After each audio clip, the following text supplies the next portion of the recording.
Most people believe they need to build an audience before they can start selling. They think they need followers, an email list, ads, daily content, and a lot of people paying attention before they can even think about launching an offer. And I get why that sounds logical. That is the advice everywhere you look. Build the audience first, then sell. And it makes sense on the surface. But there is a problem with that advice, and it is not a small one. It was not built for everyone. If you are over 50 with decades of real experience, a specific area of expertise, and the ability to solve a valuable problem for someone, that advice may actually be the longest possible route to your first client. Now, I know what it feels like to look at people online with large audiences and think, maybe I'm too late. Maybe the moment passed. Maybe I should have started 10 years ago. Maybe nobody's going to listen to someone who is just starting. But here is what I want you to consider before you go any further down that road. That may not be the real problem. The real problem may be that you are trying to build the wrong thing first. Because you do not need 5,000 followers to begin. You need 5 real conversations. That is your starting point, not your finish line, not your goal for the year, your starting point for this week. 5 conversations with the right people can move your business further than 5,000 followers who found you through an algorithm. And by the end of this video, I want you to understand exactly why. So let me start with the advice that keeps a lot of people stuck. Audience first. Build the following, grow the subscribers, earn trust at scale, then sell. Now, for a certain kind of business, that model genuinely works. If you're a creator selling low-priced digital products, it can make a lot of sense. If your business depends on thousands of small transactions, you need a lot of people seeing your work. A $27 product needs volume, and volume needs an audience. So yes, audience first works for that business, but that is probably not the business you are building. You are not here to become an influencer. You are not trying to entertain millions of strangers or build a business that depends on being discovered by an algorithm every week. You are building something different, a service business, a consulting practice, a coaching program, a high-value advisory engagement. Something built on the depth of what you know, the judgment you have developed, and the trust you have earned over decades of real work. And that kind of business does not begin with reach, it begins with relevance. Now let me show you exactly why. Because this is where it gets concrete and the numbers tell the story better than anything else. If your offer is $27, you need thousands of buyers to make a real living. Thousands of people have to find you, trust you, and click. That requires reach, scale, and yes, a large audience.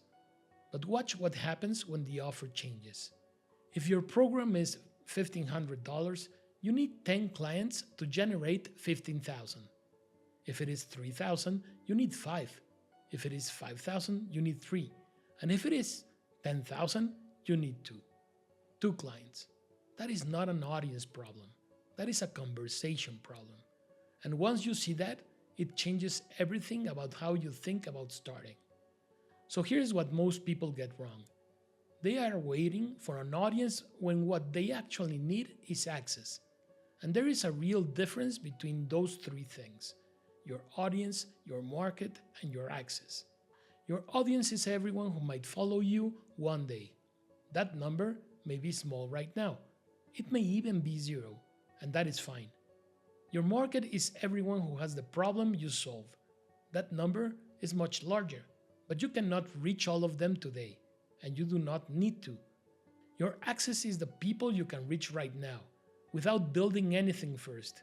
Former colleagues, past clients, peers in your industry, people who have watched you work for years and already respect your judgment. Or someone in your network who knows exactly the kind of person you want to help. Think of it this way: audience is potential attention, access is reachable trust. And at the beginning, reachable trust is worth far more than potential attention. You do not need the whole audience to start, you need the first doorway. And you probably have more doorways than you realize. So, if a big following is not what you need at the beginning, what do you actually need instead? Four things: a person, a problem, an offer, and a conversation. That is the early stage service business, and it is simpler than most people expect. But here is where experienced people often get stuck, and it is worth spending a moment on. When someone asks what you do, most people with real expertise answer with their knowledge. They say they know marketing, or operations, or leadership, or finance, or travel, or how companies work, and they may all be completely true. But the market does not buy expertise in general. The market buys help with a specific situation. Think about it this way: nobody wakes up in the morning saying, "I need 30 years of someone's experience." They wake up with a problem they do not know how to solve. Revenue has been flat for 2 years. The business depends too much on referrals that are drying up. The client experience is inconsistent and they know it. The offer is unclear and the founder is exhausted from trying to explain it. The work is genuinely good, but somehow the market does not understand why it is valuable. That is what people buy help with: a specific situation they are already living. So the question is not only, what do I know? The better question is, who is living with a painful, expensive problem right now that my knowledge can actually help solve? And can I get in front of that person today? That is the order that works. Person first, then the problem, then the offer, then the conversation. A person you can picture clearly, a problem specific enough to hurt, an offer simple enough to understand, and a conversation that feels like help instead of pressure.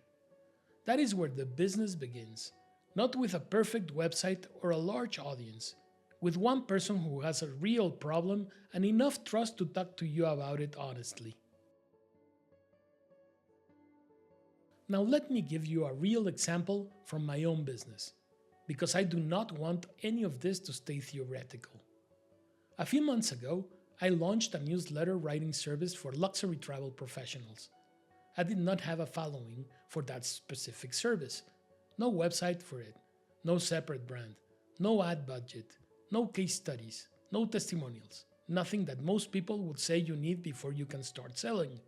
What I did have was something more useful at that stage: access and trust. I had a list of people who had been reading my thinking for years.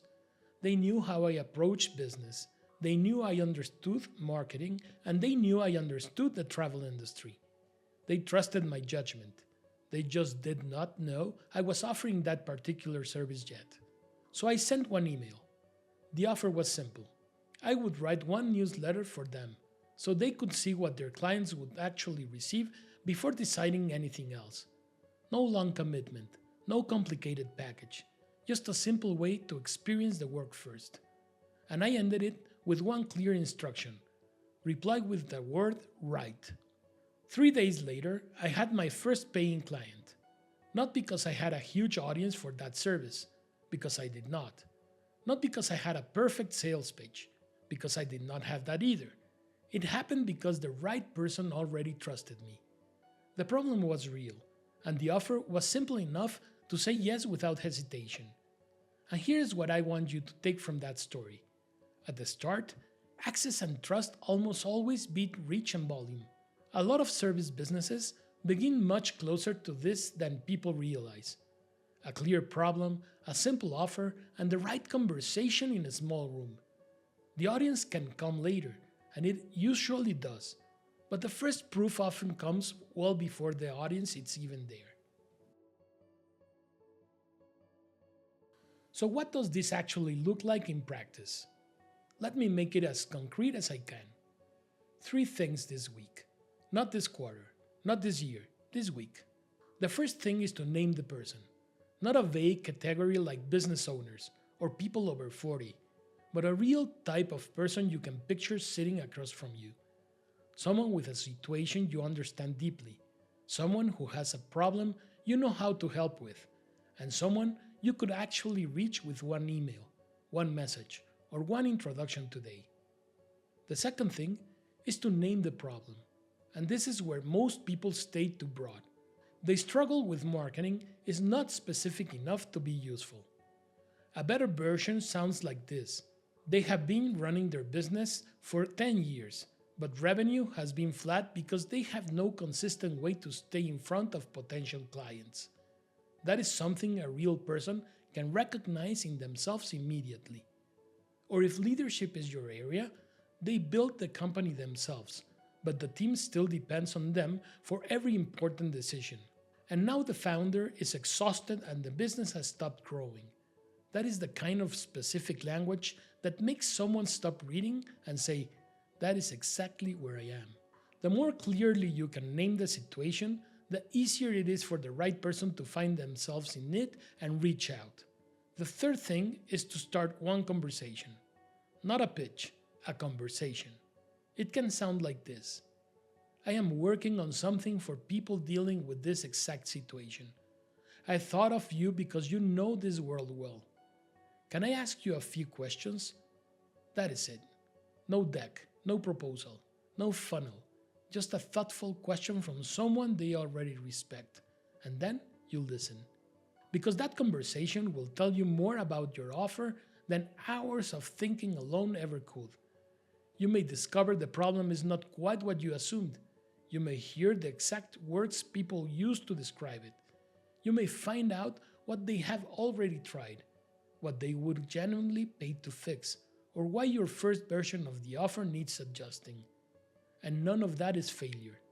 That is how the offer gets built. The first conversation is not only about selling, it is about learning where your experience is actually useful to someone else. So let me bring things together. For a service business, the first proof almost always comes from real conversations, not from the size of your following. The audience can come later, and it will, once the offer is proven and the work is speaking for itself.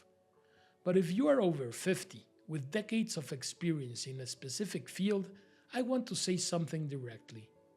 You are not starting from zero. You are starting from ahead.